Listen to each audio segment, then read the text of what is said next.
ધોળકામાં freedom day care સેન્ટરના દિવ્યાંગ વિદ્યાર્થીઓએ દિવાળી નિમિત્તે 20,000 દીવડા બનાવ્યા છે.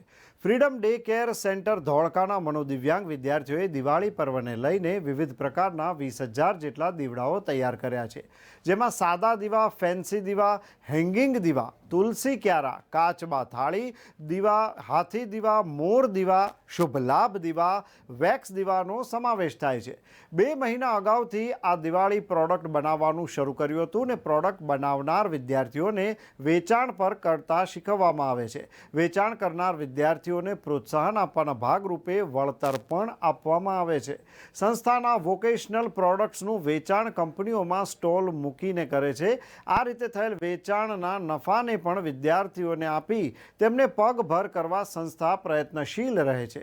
ફ્રીડમ ડે કેર સંસ્થાનો મુખ્ય ઉદ્દેશ્ય મનોદિવ્યાંગ બાળકોને પગભર કરવાનો છે. દર વર્ષની જેમ આ વર્ષે પણ સંસ્થાના મનોદિવ્યાંગ બાળકો દિવાળીની ઉજવણી કરશે.